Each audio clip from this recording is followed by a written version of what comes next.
নমস্কার বন্ধুরা, আমি পায়েল আর আপনারা শুনছেন পিএমজি অডিও। এখন আমি আপনাদের পড়ে শোনাচ্ছি জগদীশ গুপ্তর লেখা গল্প কলঙ্কিত সম্পর্ক। আজকের গল্প আপনাদের কেমন লাগলো নিচে অবশ্যই কমেন্ট করে জানান। আর যেসব বন্ধুরা এখনও সাবস্ক্রাইব করেননি তাদের যদি নিত্য নতুন স্বাদের বাংলা অডিও স্টোরি শুনতে ভালো লাগে তাহলে চটপট সাবস্ক্রাইব করুন পিএমজি অডিও। আর আপনাদের পছন্দের গল্পগুলো শেয়ার করে নিন পরিচিত বন্ধুবান্ধব বা আত্মীয় স্বজনের সঙ্গে যারা আপনার মতোই বাংলা অডিও স্টোরি শুনতে ভালোবাসেন। শুরু করছি আজকের গল্প কলঙ্কিত সম্পর্ক। দীর্ঘ 1.5 বছর পরে কাল সকালে সাতকড়ি বাড়ি ফিরিবে। সাতকড়ি এতদিন কোথায় ছিল তার হিসাব দিতে হইলে মধুডাঙ্গার সেই ঘটনাটা বিবৃত করিতে হয়। কোন যুগে কার আমলে কি কোন রাজার রাজত্বের সময় মধুর প্রাদুর্ভাব ঘটিয়াছিল তাহা লইয়া গবেষণা করার প্রয়োজন আছে বলিয়া আজ পর্যন্ত এদিককার কেহ মনে করে নাই। মধু হিন্দু ছিল কি মুসলমান ছিল, উগ্র ক্ষত্রিয় ছিল কি সদ্গোপ ছিল তাহাও কেহ জানে না। জানে কেবল ইহাই যে বহুদিন পূর্বে মধু নামে এক দুর্ধর্ষ দস্যু এই স্থানে বাস করিত। স্থানের নাম আগে ছিল পীতাম্বরপুর। তাহার পর মধুর নামে নাম প্রচলিত হইয়া এখন এই পীতাম্বরপুরকে সবাই বলে মধুডাঙ্গা। দিগন্ত বিস্তৃত গাছপালাবিহীন দুস্তর এই ডাঙ্গার কোথায় নাকি মধুর দুর্গ ছিল ভূগর্ভে। সরকারি কোনো গুপ্তচর সেই দুর্গ এবং দুর্গেশ্বর মধুকে কোনো দিন খুঁজিয়া পায় নাই। মধু গেছে কিন্তু মধুডাঙ্গা আছে এবং পথ প্রান্তবর্তী ক্ষুদ্র এই মধুডাঙ্গা গ্রামে ঝুলনের দিন এক মেলা বসে। কিন্তু মধুডাঙ্গার এই মেলা নামেই মেলা, তেমন কিছু নয়।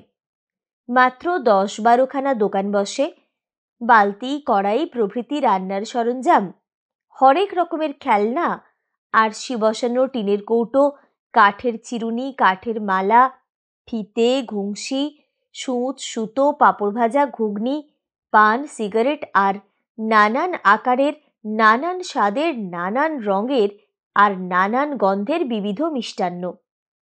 বালক বালিকার আর গৃহস্থের লোভনীয় এবং ক্রেয় যা তাহাই গরুর গাড়িতে কি কেহ নিজের মাথায় কি পিঠে চাপাইয়া লইয়া আসে আর চট টাঙাইয়া বসিয়া যায়। কিন্তু সমারোহটা ভিতরে বেশি। রাধা মাধব বিগ্রহের প্রশস্ত আর উচ্চশির মন্দির, তার সামনেই নাট মন্দির আর এদিকে চত্বর। চত্বরের দক্ষিণে অতিথিশালা, সাধু বৈষ্ণবের বিশ্রাম আর ভোজনের স্থান। সন্ধ্যা লাগিতেই বড় আলো জ্বালাইয়া কীর্তন শুরু হইয়া গেল। অসংখ্য লোক কীর্তনানন্দ আর কীর্তন রস গ্রহণ করিতে বসিয়া গেছে। 1.5 মাসের শিশুটিকে লইয়া এক জননীও আসিয়াছেন। শতাধিক বর্ষ বয়স্ক এক অন্ধ বৃদ্ধকে আনিয়া বাড়ির লোকে একেবারে সামনে বসাইয়া দিয়া গেছে। সক্ষম লোকের তো কথাই নাই। কীর্তনের আসরে অনেক লোক থাকিলেও সেইখানে সবাই নাই। বাহিরে গাছের তলায় স্থানে স্থানে বৈষ্ণবীগণ সহ বাবাজি বসিয়া আছেন।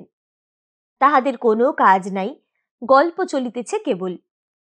ওদিকে কেহ ইট পাতিয়া আগুন করিয়া কড়াইয়ে চাল সিদ্ধ করিয়া লইতেছে। রাধা মাধবের প্রসাদ পাইবার নিমন্ত্রণ তাহার হয় নাই, যেমন হইয়াছে ওই বৈষ্ণবীগণ সহ ওই বাবাজির। ধোঁয়ায় ধুলায় স্থানটা বড় অপরিষ্কার হইয়া উঠিয়াছে। আরও যাহারা বাহিরে আছে তাহারা সবাই যেন ক্লান্ত। যে বেড়াইতেছে সে গা দুলাইয়া বেড়াইতেছে, যে বসিয়া আছে ঘাড় গুঁজিয়া বসিয়া আছে, যে শুইয়া আছে সে পিঠ দুমড়াইয়া হাঁটুর সঙ্গে মাথা ঠেকাইয়া শুইয়া আছে। একটি ভিখারিনী বসিয়া বসিয়া নির্বিকার চিত্তে তার ছেলেটির দিকে তাকাইয়া আছে। ছেলেটি ধুলা লইয়া মুখে পুড়িতেছে। দোকানগুলি খোলাইয়াছে। 22-23 বছরের একটি বিধবা মেয়ে একটি মণিহারি দোকানের সামনে বসিয়া কাহারও জন্য যেন ঘুংসি বাছাই করিতেছিল। দুগাছি বাছিয়া লইয়া আর দাম দিয়া সে উঠিয়া দাঁড়াইয়া দেখিল তার পাশেই একটা অপরিচিত লোক দাঁড়াইয়া আছে। মেয়েটি সরিয়া গেল। মেয়েটির অপরিচিত ওই লোকটি সাতকড়ি। প্রাণপ্রিয় দুইটি বন্ধু সহ সে মধুডাঙ্গার মেলায় আসিয়াছে ফুর্তি করিতে। কিরকম ফুর্তি সে এতক্ষণ করিয়াছে এবং কিরকম ফুর্তি সে রাতভর করিত তাহা কেহই জানে না, সেও জানে না। কিন্তু সে চরম ফুর্তিতে যে প্রচণ্ড বাধা পড়িয়া গেল তাহা সবাই জানে। ফুর্তি চরমে তুলিতে যাইয়াই মধুডাঙ্গার মেলা হইতে তাহাকে সবান্ধবে যাইতে হল গিরিধরপুরের থানায়। ফুর্তি করা শেষ হইল না, গুরুতর একটা অপরাধের দরুন আদালতের বিচারে তাহার কারাদণ্ড হইল। সেই কারাদণ্ড ভোগ করিয়া, অর্থাৎ ফুর্তির শখ নিংড়াইয়া বাহির হইয়া যাইবার পর সাতু কাল বাড়ি ফিরিবে। আজ মাসের কোন তারিখ তাহা এ বাড়ির কেহ জানে, কেহ জানে না। কিন্তু এত লোকের ভিতর কে একজন যেন নিঃশব্দে হিসাব রাখিতেছিল। হঠাৎ সে প্রচার করিয়া দিল, কাল সাতু বাড়ি আসিবে, কাল সাতই। 4টি ভাইয়ের ভেতর সাতকড়ি দ্বিতীয়। ছোট 2 ভাই বিদেশে থাকে, তবু বাড়িতে লোকের ভিড়। ভিড়ের ভিতর সাতকড়ির স্ত্রীও বর্তমান। সাতকড়ির স্ত্রী মাখনবালাও দিন গুনতে শুরু করিয়াছিল, কিন্তু অন্যভাবে। স্বামীকে পুনরায় চোখে দেখার দিনটি সে দুরু দুরু বুকে ভয়ে ভয়ে গণিতেছিল। গণিতে গণিতে অবশ হইয়া একদিন সে গণিতে ভুলিয়া গিয়াছিল। শুরুর সূত্রটা মনে ছিল, আর গণনার শেষের দিকটা বিভীষিকার মতো সম্মুখে দাঁড়াইয়া তাহার বুক কাঁপাইয়া তাহাকে জর্জর করিতেছিল। কিন্তু একটি একটি করিয়া মাঝখানকার অসংখ্য দিন তাহার অসারে উত্তীর্ণ হইয়া গেছে, আর সে ভাবিতে চাহে নাই। মনে মনে চোখ বুজিয়া অন্ধ হইয়া সে সেই অগণ্য দিনের শেষ দিনটাকে প্রাণপণে অনন্ত অন্ধকারে রাখিয়া দিয়াছিল। ভয়াবহ সেই দিনটা সেই অন্ধকারের ভিতর হইতে হঠাৎ মুখ তুলিয়াছে। মাখন চমকিয়া উঠিল। মাঝখানে ছোট্ট একটা রাত্রি। সূর্যকাল আবার উঠিবে, তখন স্বামী আসিবেন। মাখনের জীবনমৃত শুষ্ক প্রাণ কণ্ঠগত হইল। সূর্যের উদয়াস্তব্যাপী জীবন আর দিনগুলিকে এত সংক্ষিপ্ত তার কোনো দিনও মনে হয় নাই। সাতকড়ি যেদিন যায় সেদিন তখন কেবল প্রভাত, আজ এই সন্ধ্যা। মাখনের মনে হইতে লাগিল মাঝখানে কেবল একটি দীর্ঘ নিঃশ্বাস সে ত্যাগ করিয়াছে। নিঃশ্বাসটি শেষ করিয়া ফেলা হয় নাই। বুক যেন নিঃশ্বাসের ভারে দুর্বহ হইয়া আছে। ইহারই মধ্যে 1.5 বছর কাটিয়া গেল। বাড়িতে আরো লোক আছে, সবাই সাতুর আপন। কেউ ভাই, কেউ ভাজ, কেউ মা, কেউ আর কিছু। কিন্তু এতগুলি পরমাত্মীয় থাকিতেও মাখনের মনে হইয়াছে সমগ্র ব্যাপারের সঙ্গে তাহারই লিপ্ততা যেন সকলের চেয়ে বেশি, সেই বেশি করিয়া জড়ানো। সে স্ত্রী, বাহির হইতে আসিয়া স্বামীর কোন ক্ষেত্রটা সে অধিকার করিয়া বসিয়াছে তাহা অনুমান করিতে কেহ কখনো বোধহয় মন খুলিয়া বসে নাই। তবু একটা স্থানে তাহার আধিপত্যের পরাকাষ্ঠা লোকে যেন তাহার কাছে প্রত্যাশা করিয়াছে। একটি স্থানে সে সর্বস্ব, সর্বগ্রাসী, সতত জাগ্রত। সে তাহার দাবি পূর্ণতম মাত্রায়। একটি অনুপরিমাণ প্রাপ্যের মায়াত্যাগ আর দাবি লঙ্ঘন সহ্য না করিয়া অশেষ শক্তিশালিনী দশভুজার মতো 10 হাতে কাড়িয়া টানিয়া ছিনাইয়া আদায় করিয়া লইবে। ইহা যেন মানুষের চৈতন্যের মতো, যেমন সহজ তেমনি অকুণ্ঠ ব্যাপার। কিন্তু সে ক্ষমতা সে দেখাইতে পারে নাই। সংসারে প্রত্যেকটি লোকের কাছে এই অক্ষমতার লজ্জায় তাহার মুখ হেঁট হইয়া গেছে। বিবাহের পর শাশুড়ি কতবার আভাসে ইঙ্গিতে জানাইয়াছেন যে ছেলের বন্ধন সেই, জীবনের শৃঙ্খলা সেই, সৌষ্ঠব, শ্রী, সৌন্দর্য, সম্মান একমাত্র তাহারই হাতে। সবারই সেই মত, বাড়ির বাহিরের লোকেরও সেই ইচ্ছা, সেই জ্ঞান। মাকে ডিঙাইয়া একটি অগ্রজ, দুইটি অনুজকে অতিক্রম করিয়া সেই সব। একটি লোকের জন্য এই সর্বোচ্চ অগ্রগণ্য স্থানটি অকপটে ছাড়িয়া দিয়া নিশ্চিন্ত হইতে কাহারও বাধে নাই। কেহ ইতস্তত সন্দেহ করে নাই। শাশুড়ি যেন পরিত্রাণ পাইয়াছিলেন, তাহার অস্তিত্বই যেন একটি অপরাজেয় অপরিহার্য শাসনবাণী, তাহাকে লঙ্ঘন করিবার উপায় নাই। কিন্তু আজ সে পরাস্ত, শাসনদণ্ড ধুলায় লুটাইতেছে। সে আজ এত তুচ্ছ, অকর্মণ্য, গুরুত্বহীন যে তাহার থাকা না থাকার একই মূল্য। দুনিয়ার লোকে কি বলিতেছে, কি ভাবিতেছে, তাহা সে জানে না। কিন্তু স্বামীর জীবন হইতে নিজেকে বিচ্যুত করিয়া লইয়া সে তো সরিয়া স্বতন্ত্র হইয়া দাঁড়াইতে পারিতেছে না। তাহার পৃথিবী অতিশয় ক্ষুদ্র। স্বামীর সত্তার বাহিরে যে জীবন্ত পৃথিবী রহিয়াছে, তাহার সঙ্গে সংযোগ তাহার স্বামীকেই বৃন্ত করিয়া, স্বামীকেই বৃন্তরূপে পাইয়া সে চারিদিকের আবহমণ্ডলে ফুটিয়া আছে। তাহার পরিচয়ই ওই পরিচয়ই চলিতেছিল। কিন্তু হঠাৎ একদিন কি হইয়া গেল, পৃথিবী তাহার পথ ছাড়িয়া উল্টাইয়া পড়িল।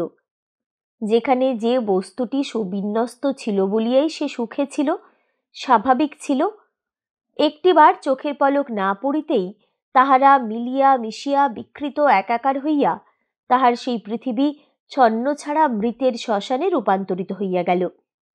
স্বামী জেলে গেলেন, কিন্তু তাহার এইরকম দুর্গতির অংশ লইতে কেহ বুক বাড়াইয়া আসিল না।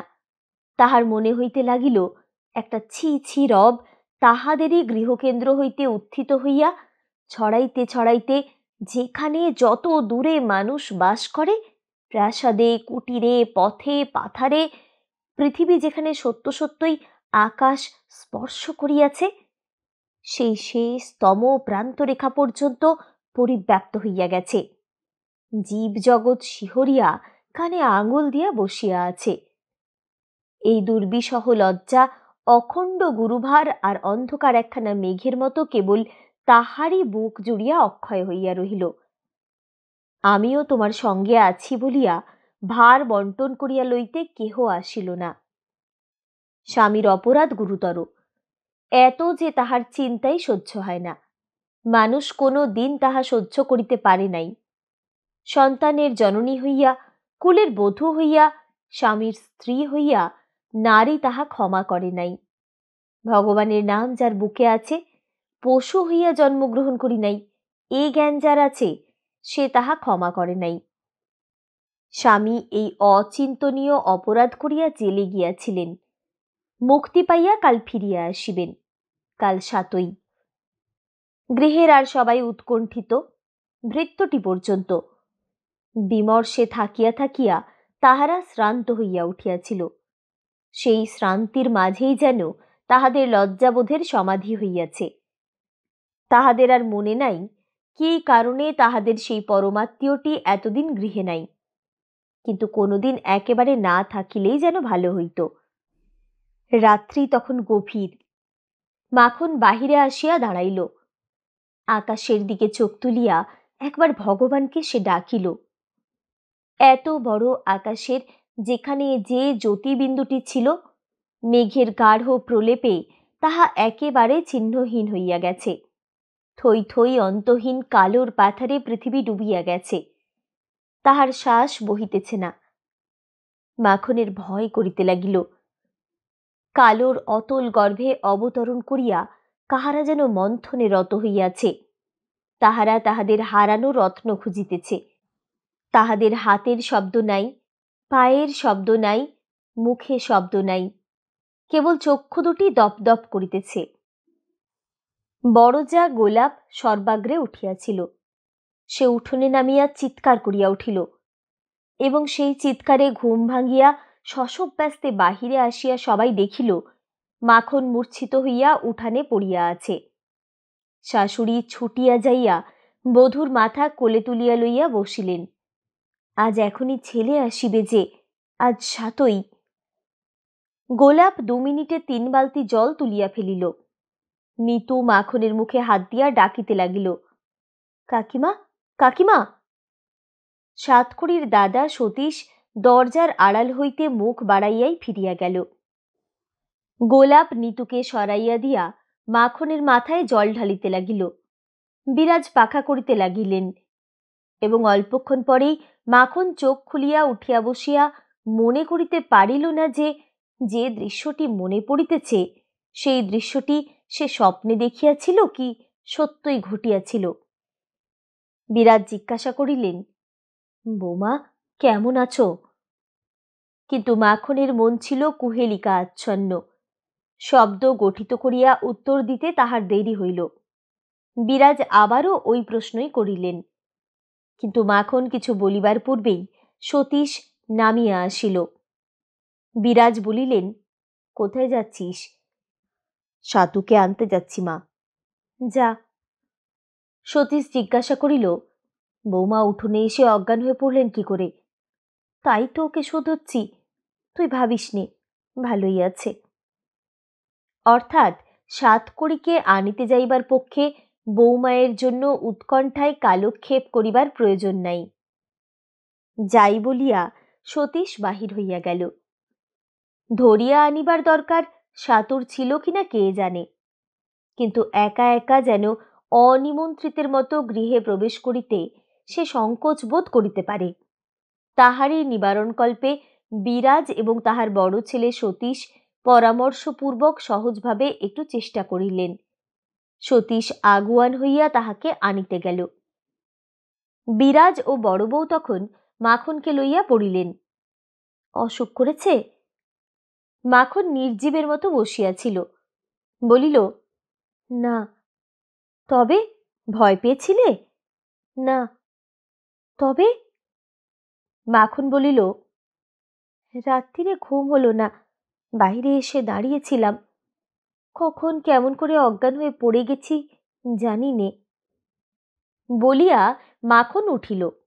নিতু তখন মাখনের কাপড় ধরিয়া আহ্লাদে লাফাইতে লাগিল।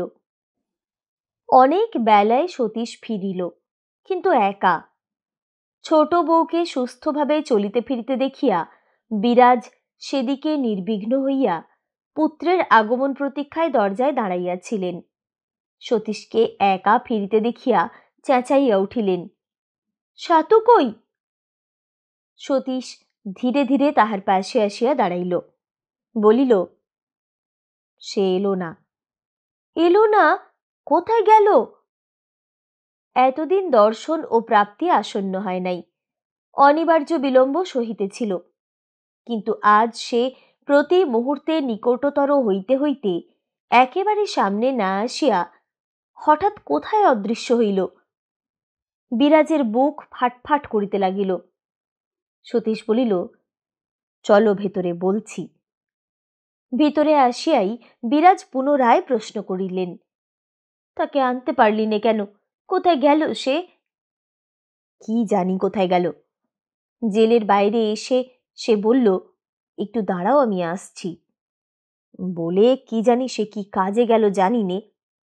দাঁড়িয়ে দাঁড়িয়ে আমার সাতুর অপেক্ষায় দাঁড়াইয়া দাঁড়াইয়া তাহার কি দুরবস্থা ঘটিল তাহা সতীশ বলিল না। বোধহয় মায়ের চোখে জল দেখিয়া সে বিব্রত বোধ করিয়াই পাশ কাটাইল। বিরাজ বলিলেন, সে হয়তো তখনই এসে তোকে না দেখতে পেয়ে অন্যদিকে চলে গেছে। বিরাজের এই অনুমান সত্য নিশ্চয়ই নয়, কিন্তু সতীশের নিকট হইতে কোনো জবাব আসিল না। বিরাজের চোখে সেই যে জল দেখা দিল, সে জল নিজেও থামিল না, তিনিও চেষ্টা করিয়া থামাইলেন না। জলের সঙ্গে নিঃশ্বাসও বহিতে লাগিল। কিন্তু মাখনের সকল দুঃখ আর অসহিষ্ণুতার উপর যেন অধিকতর দুঃসহ হইয়া উঠিল এই বেদনাটি যে পুত্র সমুদয় পৃথিবীর সজাগ দৃষ্টির সামনে তাদের সবাইকে এমন করিয়া পাকে ডুবাইয়া লইয়া দাঁড় করিয়া দিয়াছে, সে পুত্র কেমন পুত্র? এই চোখের জল সর্বকালের এবং সর্বদেশের মনুষ্যত্বের অবমাননা, জননীর বুকের স্নেহের অঙ্গে কলঙ্কের কালিমা লেপন, ইহা অভদ্র। বিরাজের একবার চোখ মুছিবার সময় মাখন বলিল, পথ চেয়ে আছো বৃথাই মা, দিনের আলোয় মানুষের সামনে দিয়ে আসার তার উপায় নেই, তিনি আসবেন সন্ধ্যের পর। শুনিয়া বিরাজের পিত্ত জ্বলিয়া গেল। তিনিও বধূর ভাবগতিক লক্ষ্য করিতেছিলেন। ওই কথায় তাহাকে তিনি তীব্রতর চক্ষে লক্ষ্য করিলেন। বলিলেন, বৌমা, তোমার মান অভিমান আর রাগের ভঙ্গি আমার ভালো লাগছে না। তোমার মুখ দিয়ে বিষ পড়ছে, অমন বিষ মুখ করে থেকো না তুমি। মুখ অমন বিষ করে ছেলের সামনে যেতে তুমি পারবে না, শুনে রাখো। তুমি যেমন আছো তেমনই থাকো, আমরা তোমার গুরুজন, আমাদের সামনে। কিন্তু মাখন হঠাৎ পিছন ফিরিল দেখিয়া বিরাজ যাহা বলিতেছিলেন তাহার গতি অন্যদিকে ফিরাইয়া লইলেন। শেষ কথাটাই অত্যন্ত সংক্ষেপে এবং অত্যন্ত সতেজে বলিয়া দিলেন, যাও, কিন্তু সাবধান। একটু নিঃশব্দ হইতেই সতীশ গলা বাড়াইয়া জিজ্ঞাসা করিল, কি হয়েছে মা? যাই, বলছি গিয়ে। বলিয়া বিরাজ ছোট বউয়ের আচরণ অর্থাৎ তাহার দুঃখের আর ক্ষোভের কথা বড় ছেলের কানে ঢালিতে বসিয়া গেলেন। কিন্তু সুখ কি দুঃখ কিছুই পাইলেন না। এই ঘাটাঘাটিতে সতীশের লজ্জা করিতে লাগিল। বলিল, বড় বউকে বলো, সেই বুঝিয়ে বলবে এখন। বলিয়া সে মুখ নামাইল। মায়ের নিঃশব্দ চোখের জল আর সবার মুখের তাড়নায় অতিষ্ঠ হইয়া সতীশ ভাইকে আর একবার খুঁজিতে বাহির হইল।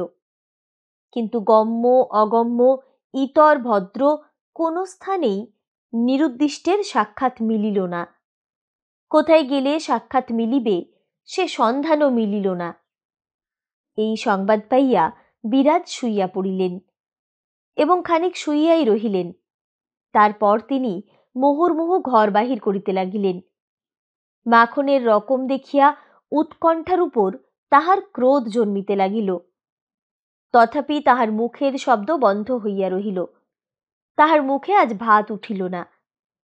কিন্তু ফলিল মাখনের কথাই।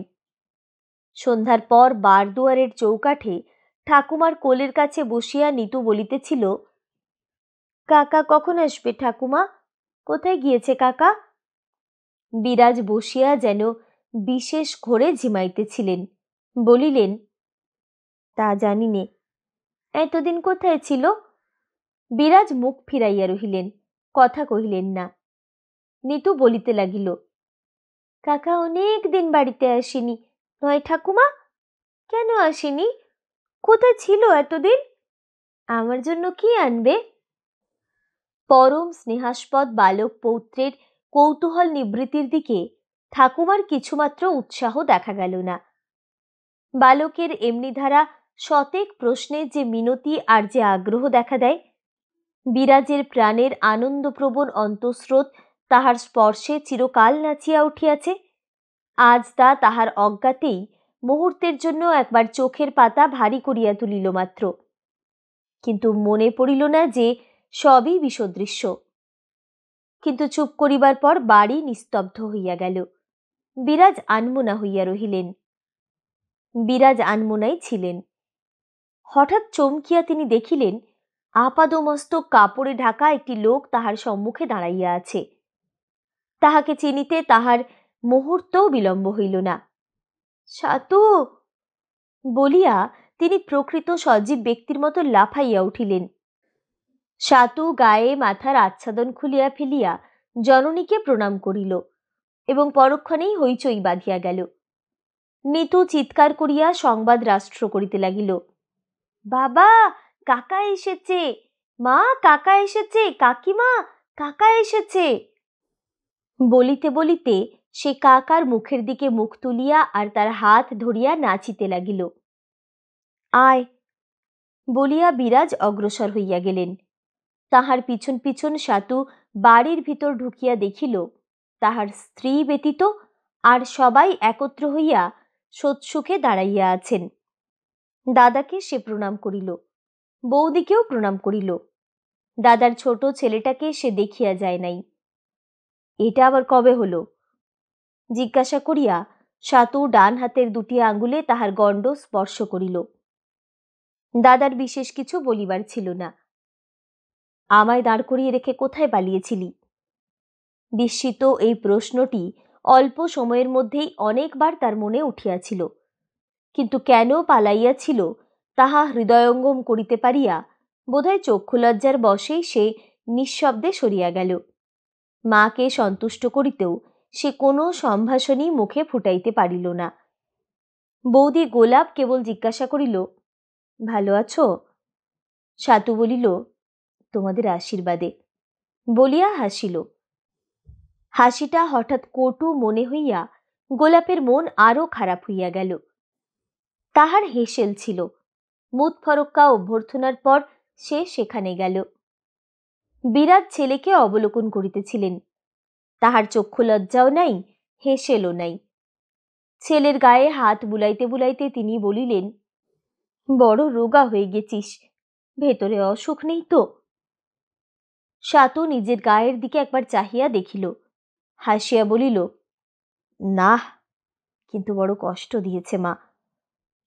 শুনিয়া মায়ের চোখে জল আসিল। বলিলেন, আজ সারাদিন খেয়েছিস?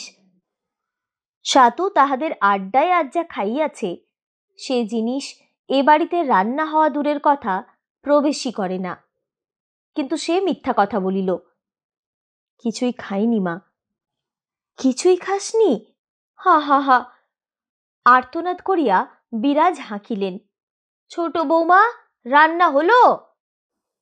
বলিয়া উত্তরের জন্য এক মুহূর্ত সবুর না করিয়া তিনি নিজেই রান্নার তদারক করিতে রান্নাঘরের দুয়ারে যাইয়া দাঁড়াইলেন এবং রান্না সমাপ্ত হইয়াছে কিনা তাহা দেখিবার পূর্বেই তিনি দেখিতে পাইলেন ছোট বউ ব্যাধি কাতর দুর্বল ব্যক্তির মতো জড়সড় হইয়া এক কোণে দেওয়ালের সঙ্গে গা ঠাসিয়া বসিয়া আছে।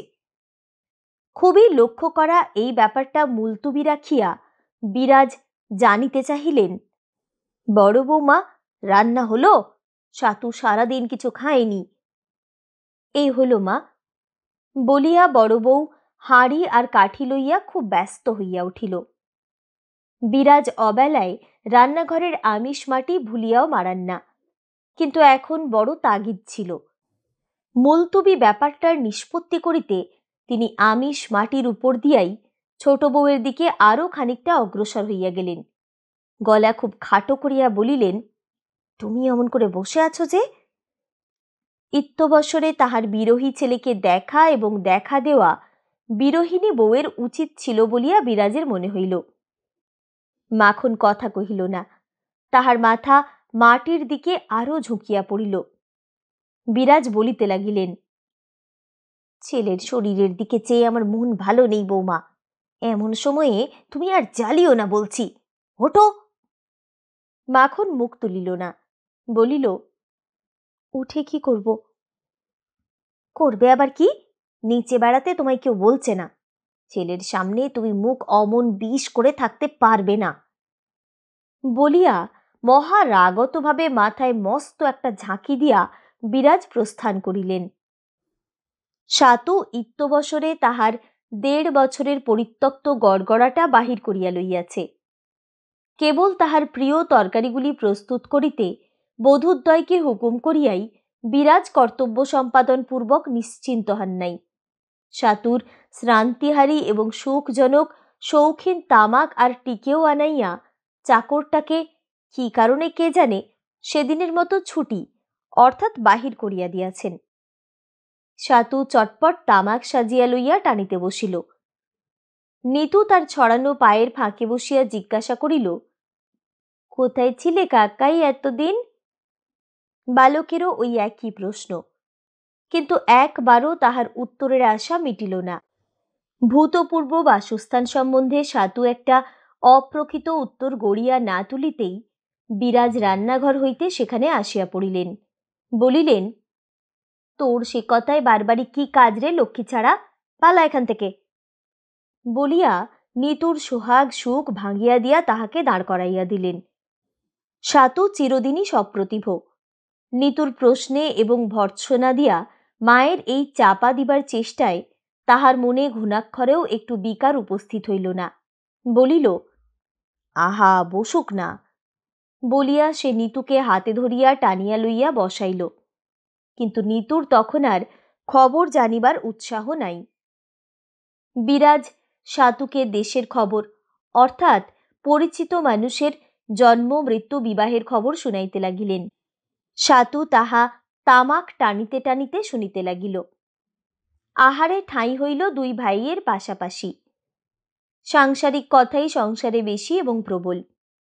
দাদা সতীশের সঙ্গে এবং মায়ের সঙ্গেও সাতু আহারে বসিয়া যথেষ্ট লিপ্ততার সঙ্গে সে আলোচনা করিল এবং অকুণ্ঠিতভাবে আর দীর্ঘ ভাষায় স্বীকার করিল যে ঋণ যাহা হইয়াছে তাহার কারণ সেই। সতীশ ভাতের থালার দিকে এবং বিরাজ সাতুর মুখের দিকে তাকাইয়া ঋণ সম্বন্ধে তাহার বক্তব্য শুনিলেন, দুঃখের কথা উচ্চারণ করিলেন না। ভোজনে সাতু বৃক তুলল, কিন্তু আজ তাহাকে অল্পেই তৃপ্ত হইতে দেখিয়া জননী বিরাজ ক্ষুব্ধ হইলেন। বলিলেন, কই খেলি নে যে তেমন? পেটের খোল চুপসে গেছে মা না খেয়ে খেয়ে, ভেবো না ক্রমশ আবার বড় হবে বলিয়া সাতু মাতৃহৃদয়কে অভয় দিয়া খুব হাসিতে লাগিল। আনন্দের মাঝেই আহার সমাধা হইল।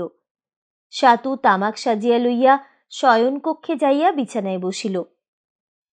মাখন ভাতের থালা সামনে লইয়া কিছুক্ষণ নিশ্চেষ্টভাবে বসিয়া রহিল। গোলাপ কাতর স্বরে বলিল, খা। দুগ্রাস ভাত মুখে তুলিয়াই মাখন হাত টানিয়া লইল। গোলাপ সেদিকে একবার বিষণ্ণ চক্ষে চাহিয়া দেখিল, বলিল না কিছুই।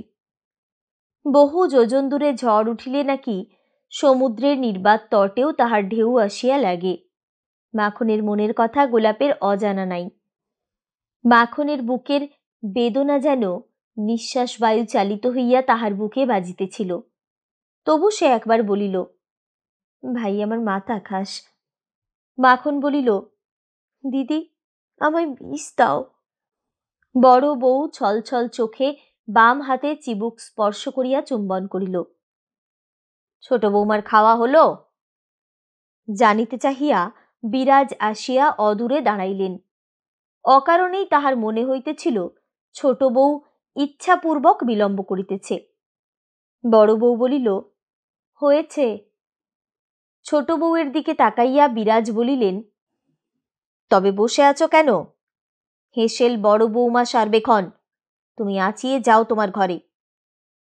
বলিতে বলিতে তাহার নজরে পড়িয়া গেল সাতুর খাওয়া থালাখানা। থালাখানা তাহার সাক্ষাতে তুলিয়া আনা হইয়াছিল, কিন্তু তিনি সেই সাক্ষাতের উপর ছিলেন না বলিয়াই বোধহয় সেই উচ্ছিষ্ট ভোজনপাত্রে ছোট বউ ভাত লয় নাই।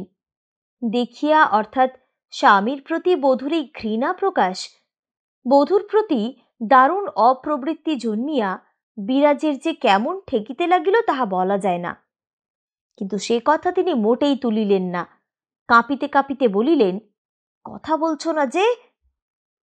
কি কথা তিনি বধূর মুখে শুনিতে চান তাহা তিনিই ভালো করিয়া জানেন না। কোথায় একটু ধিক্কার যেন ছিল। তাহাকে নির্বিষ করিতেই তিনি তাহার ক্ষমার অধিকারের আর আকাঙ্ক্ষার সাথে খুঁজিয়া মরিতেছেন। বধূর মুখের কথায় যদি তাই একটু পান। কিন্তু মুশকিল এই যে এই কথা লইয়া গলা চড়াইবার উপায় নাই। আরো 2 মুহূর্ত অপেক্ষা করিয়া থাকিয়া বিরাজ পুনরায় বলিলেন। মনের ঝাঁঝ যেন গলিয়া গলিয়া মুখ দিয়া বাহির হইতে লাগিল। কথা কইছ না তবু? কার হাতে তুমি পড়েছ তা জানো? আমার হাতে। আমাকে ঘাঁটিয়ে কেউ নিস্তার পায়নি। বলিবার কিছু ছিল না বলিয়াই মাখন তথাপি কিছু বলিল না। বড় বউ মধ্যস্থ হইয়া আসিল, বলিল, তুমি যাও মা, আমি ওকে দিয়ে আসছি। যাওয়া ছাড়া বিরাজের আর গতিই ছিল না। পাথরে আঘাত কে কত করিতে পারে। মনে মনে ছোট বৌমার মাথা চিবাইতে চিবাইতে তিনি চলিয়া আসিলেন। বড় বউ যাইয়া মাখনের হাত ধরিল। বিছানায় বসিয়া তামাক টানিতে টানিতে সাতকড়ি মধুরাঙ্গার মেলার ঘটনায় চিন্তা করিতেছিল। সেখানকার ক্রিয়া প্রতিক্রিয়া আর দুর্বিপাকের বহর ভাবিতেছিল। দৈব নিতান্তই বিমুখ, নতুবা ধরা পড়িবার তো কোনোই সম্ভাবনা ছিল না। সঙ্গীরা পাকা লোক, সতর্কতা অবলম্বন করিতে কোনো দিকেই ত্রুটি হয় নাই। মেয়েটির সঙ্গ লইয়া পায়ে পায়ে তাহাকে অনুসরণ করিয়াছিল, ঘুণাক্ষরেও তাহাকে টের পাইতে দেয় নাই। দোকানপাট বন্ধ হইয়া মেলার স্থানটা ক্রমে নিদ্রিত নির্জন হইয়া গেল। কীর্তন তখন দুলে দুলে চলিতেছে, জমিয়াছে বেশ। কীর্তনওয়ালা ঘামিয়া নাহিয়া উঠিয়াছে, তবু তার বসিবার নামটি নাই। খোল বাদকগণ যেন নেশায় মাতিয়া উঠিয়াছে। নাট মন্দিরের ভিড়ের বাহিরে একটি টিনের চালার কাঠের খুঁটি ঠেস দিয়া বসিয়া মেয়েটি ঢুলিতেছে। হঠাৎ প্রচণ্ড একটা হরিধ্বনিতে চমকিয়া সজাগ হইয়া সে বোধ করি গায়ে হাওয়া লাগাইতে বাইরে আসিয়া দাঁড়াইল। দোকানের আওতায় বাস ভালো বহিতেছে না। মেয়েটি ধীরে ধীরে গলির মুখে আসিয়া দাঁড়াইল। তারপর যা ঘটিল তা চক্ষের পলকে। মেয়েটির মুখের ওপর কাপড় চাপা পড়িল, সঙ্গে সঙ্গে তাহার দেহখানা শূন্যে উত্তোলিত হইয়া তীর বেগে চলিতে লাগিল। অদূরে বিস্তৃত বাগিচা, কেজো অকেজো ছোট বড় গাছে আর ঝোপে জঙ্গলে বাগিচা পরিপূর্ণ। কিন্তু বিধাতা এমনি অপ্রসন্ন যে গভীর রাত্রে বনের ভেতরেও তিনি একজন দর্শককে আগে থেকেই স্থাপিত করিয়া রাখিয়াছিলেন, যে সে পুলিশের হাতে ধরাইয়া দিল। তারপর মামলা, অত্যন্ত তোড়জোড়, অসংখ্য যাতায়াত, অসংখ্য অর্থব্যয়, কত কি বিশৃঙ্খলা, কিন্তু প্রত্যেক ঘটনা স্বতন্ত্র এবং স্পষ্ট। তারপর সুদীর্ঘ সশ্রম কারাবাস। দেহের শক্তি যেন নিংড়াইয়া বাহির করিয়া লইয়া ওরা কাজে লাগাইয়াছে। নিদারুণ দাসত্ব সহ্য করিতে হইয়াছে। দুঃসহ পীড়ন সহ্য করিতে হইয়াছে বলিয়া সাতুর কিন্তু নিঃশ্বাস পড়িল না। মেয়েটির মুখখানা তার মনে পড়িল। নয়নাভিরাম, কালোর ওপর উল্কির ফোঁটা, স্বাস্থ্য অতি সুন্দর, চক্ষু দুটি আয়ত, সিঁদুর শঙ্খ নাই, অঙ্গে দ্বিতীয় বজ্র নাই, নিতান্তই গেঁয়ো হাবা, দেখিলেই তা বোঝা যায়। মেলায় একা আসিয়াছিল নাকি সঙ্গী সাথী কেহ ছিল কে জানে। এখন সে কোথায়, কেমন তার দশা, তাই বা কে জানে। সাতু উহাই ভাবিয়া বিস্মিত হইয়া উঠিয়াছে। এমন সময়ে দরজার খিলের শব্দ পাইয়া সে ধীরে ধীরে চোখ ফিরাইয়া দেখিল মাখন আসিয়াছে। সে আরও দেখিল যে সে মেয়েটির চেয়ে মাখন সুন্দর। বলিল, এতক্ষণে দেখা দিলে, এসো। কিন্তু মাখন স্বামীর আহ্বানে পোষ মানায় কি মন্ত্রমুগ্ধ মানুষটির মতো সরাসরি শয্যায় না যাইয়া দূরে দেওয়ালের দিকে যাইয়া দাঁড়াইল। তার সোহাগপূর্ণ সাদর আহ্বান সে শুনিতে পাইতেছে কিনা তাহাই সাতু বুঝিতে পারিল না। স্বামীর সঙ্গে মাখনের এ মিলনের একটা সূত্র না থাকিয়া পারে নাই, কিন্তু প্রাণের আশেপাশে যোগের স্রোত প্রবেশ করিয়াছিল এ কথা বলা চলে না। সংসর্গজ স্তিমিত একটা কোমলতা জন্মিয়াছিল, মাঝে মাঝে তা ফুটিত। তার উপর কোথায় ভয়াবহ দণ্ডপানি একজন শাসক বসিয়া আছেন, তিনিও টানিয়া লইয়া প্রকাশ্য একটা স্থানে জোর মিলাইয়া দিয়াছিলেন। মাখন তা অস্বীকার করিতে পারে নাই, কিন্তু স্বামীকে মাখন চিনিয়াছিল। মানুষ মানুষের হাসি দেখিয়া চেনে, ভাষা শুনিয়া চেনে, চাহনি দেখিয়া চেনে। চিনিবার দিকে এমন উগ্রভাবে সচেতন প্রাণের কাছে প্রাণের পরিচয় গোপন রাখা যেমন কঠিন, চিনিতে পারিবার পর সেদিকে চোখ বুজিয়া থাকাও তেমনি কঠিন। সুখের হোক দুঃখের হোক, তবু স্পর্শ ছিল। সুখে দুঃখে মিশ্রিত হইলেও এবং ইচ্ছা অনিচ্ছায় অনিচ্ছা প্রবল হইলেও কর্তব্যের দায় আর প্রেরণা ছিল, অভিমান বোধ ছিল, আছে আর আছি বলিয়া নিরন্তর একটা অনুভূতি ছিল। সব লুপ্ত হইয়া গেছে। মরুভূমির উত্তপ্ত বালুর ওপর নিপতিত জলবিন্দুর মতো সে এত বড় ব্রহ্মাণ্ডের কোথায় যাইয়া আশ্রয় লইয়া অদৃশ্য হইয়া গেছে। মাখন স্বামীর চোখের ওপর চোখ পাতিয়া রাখিল। সে দৃষ্টির অর্থ কি সাতু তাহা বুঝিল না। সে বুঝিল না যে দুজনাই মানুষ হইলেও তাহাদের জগৎ বিভিন্ন কোনো অপরিচিত জগতের অনভ্যস্ত আত্মা যেন এই জগতের আত্মার কাছে বন্দী হইয়া আসিয়াছে। পুরুষের দিকে স্ত্রীর এই দৃষ্টি বিভীষিকার সম্মুখে মূর্ছিতার বিহ্বল দৃষ্টি, নিঃশব্দ আর্তনাদ। সাতু হাসিতে লাগিল, বলিল, বড়ই অভিমান যে, ডাকছি তা আশা হচ্ছে না। ঢং দেখলাম বিস্তর। নাও হয়েছে, এসো এখন, নাকি আমাকেই উঠতে হবে? মাখন চোখ নামাইয়া মাটির দিকে চাহিয়া একবার ঢোক গিলিল। তাহার বুক ধড়ফড় করিয়া সর্বাঙ্গ যেন কাঠ হইয়া যাইতেছে। সাতু উঠিতে উঠিতে বলিল, উফ! বলিয়া বিরক্তি আর শ্লেষ প্রকাশ করিয়া সে উঠিল। মাখন কেবল সরিয়া সরিয়া যাইতে লাগিল। কোথায় সে যাইতে চায় সে জ্ঞান তাহার নাই, যাইবার স্থান নাই। তবু নিজেকে আড়ষ্ট করিয়া তুলিয়া সে কেবল সরিয়া দেওয়ালের বাহিরে যে অশেষ উন্মুক্ত পৃথিবী, যেন তাহাকেই লক্ষ্য করিয়া সে চলিয়াছে। তাহার স্থূল অবয়ব কেবল ত্বকের উপর পশ্চাতের কঠিন বাধা অনুভব করিতেছে। দেওয়ালের সঙ্গে ঘর্ষণে তাহার পিঠের চামড়া কাটিয়া গেল। সাতু অগ্রসর হইয়া আসিতেছে। তাহার স্পর্শটা আসিয়া মাখনের সর্বশরীরে যেন বিষাক্ত হুলের মতো বিদ্ধ হইতে লাগিল। কিন্তু দেহ সংকোচনের অবকাশ আর নাই।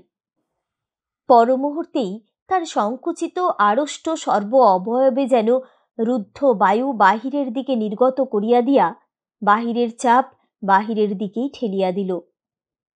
সর্বান্তকরণ বিদ্যুতের আগুনে জ্বলিয়া লাল হইয়া সহসা প্রাণপণে আপনাকে বিস্তৃত করিয়া দাঁড়াইল। সাতু তাহা দেখিল। এমন ব্যাপার যে না দেখিয়া উপায় নাই। কিন্তু সাতু তাহা গ্রাহ্য করিল না। তা করিবার মতো মন তাহার হইলে সে জেলে যাইত না। বলিল, সুখে থাকতে ভূতে কি লয়, একটা কথা আছে না? অমন করে চাইলে কি হবে? আমার বলিতে বলিতে মাখনকে হাত তুলিতে দেখিয়া সাতু থমকিয়া দাঁড়াইল। মাখনের হাত তুলিবার ভঙ্গিটি বড় অসাধারণ। তাহার উদ্দেশ্য যেন শুধু আত্মরক্ষা নয়, তাহার উপরে মারাত্মকই কিছু। সাতু যত দুর্জয় হোক, আর এখানে সেখানে সে যতই ভুল করুক, এবার সে ভুল করিল না, আর ভয় পাইল। হটিয়া আসিয়া বলিল, মারবে নাকি? মাখন বলিল, আমায় ছুঁয়ো না। যদি ছুঁই? ভালো হবে না। শুনিয়া সাতুর বুক কাঁপিয়া উঠিল। নিজের হাতে হামেশাই থাকে বলিয়াই তৎক্ষণাৎ তাহার মনে হইল তীক্ষ্ণ একখানা অস্ত্র তাহার স্ত্রীর বাঁ হাতে আছে, আঁচলে তা ঢাকা আছে। সাতু ফিরিল। প্রাণ ভয়ে পলাইবার মতো করিয়া ছুটিয়া যাইয়া দড়াম করিয়া দরজা খুলিয়া বাহিরে আসিয়া সে চেঁচাইয়া ডাকিল, মা! বিরাজ অবশ্য তখনও জাগিয়াই ছিলেন। এক ডাকেই সাড়া দিয়া ছেলের ব্যাকুল কণ্ঠ কানে বাজিতেই তিনি লাফাইয়া উঠিলেন। কিরে, কি হলো রে? বলিয়া উৎকণ্ঠিত প্রশ্ন করিতে করিতে তিনি ঘরের দরজা খুলিয়া বাহির হইয়া আসিলেন। সাতু বলিল, বউকে বের করে আনো, ও ঘরে আমি যাব না, মারবে বলছে। বিরাজ ঠিকরাইয়া উঠিলেন। মারবে বলছে? তা পারে, ওর কাপড় চোপড় ঝেড়ে দেখো, ছুরি ছোড়া বোধহয় ওর কাছে আছে। শুনিয়া বিরাজ হতজ্ঞান হইয়া গেলেন। বড় কষ্টে দীর্ঘদিন তাহার কাটিয়াছে। উৎকণ্ঠায় তাঁর স্নায়ু উঠিয়া পড়িয়া অবিরাম ঝমঝম করিয়া বাজিয়াছে। শ্রান্ত শক্তিহীন হইয়া গেছে। ছেলের ক্লান্ত শীর্ণ চেহারার দিকে চাহিয়া তাহার কিছুই ভালো লাগে নাই। তাহার উপর এই বধূরই পিছনে ঘুরিয়া ঘুরিয়া বিরক্তিতে আর বধূর অমানসিক একগুঁয়ে আচরণে ক্রোধের তেজে তাহার রক্ত তখনও ফুটিতেছিল। এখন ছুরি লইয়া সেই বধূ তাহার পুত্রকে খুন করিতে উঠিয়াছে। আচমকা এই খবর পাইয়া তাহার মাথার হাড় পর্যন্ত আগুনের জ্বালায় জ্বলিয়া উঠিল। কই বলিয়াই যখন তিনি বধূর উদ্দেশ্যে ধাইয়া গেলেন, তখন তিনি উন্মাদ। হিতাহিত ন্যায় অন্যায় বুঝিবার হুঁশ লোপ পাইয়া গেছে। চোখে পড়িল বধূ কোণে দাঁড়াইয়া আছে। কেমন করিয়া সে দাঁড়াইয়া আছে তাহা তাহার চোখে পড়িল না। ছোড়াছুরির ভয়ও তিনি করিলেন না। লাফাইয়া যাইয়া তাহার সম্মুখে পড়িলেন, ঘাড়ে ধরিয়া তাহাকে সম্মুখে আনিলেন এবং ঘাড়ে ধাক্কা দিতে দিতেই তাহাকে বারান্দায় আনিলেন, উঠানে নামাইলেন, উঠান পার করিলেন, বধূর ঘাড় হইতে হাত নামাইয়া সদর দরজার খিল খুলিলেন, বলিলেন, যা চুলায় বলিয়া ঘাড়ে শেষ ধাক্কা দিয়া তাহাকে সদর দরজার বাহিরে পাঠাইয়া দিলেন। তারপর খিল আটিয়া দিয়া দাঁড়াইয়া হাঁপাইতে লাগিলেন। উপরে সতীশের কানে গেল খিলের শব্দটা। জিজ্ঞাসা করিল, সদর দরজা কে খুলেছে? সাতু উত্তর করিল, মা। তারপর অত্যন্ত দুঃখিতভাবে এবং নিম্নতর কণ্ঠে নিজের সম্বন্ধে একটা কথা সে বলিল, জেলই আমার ছিল ভালো।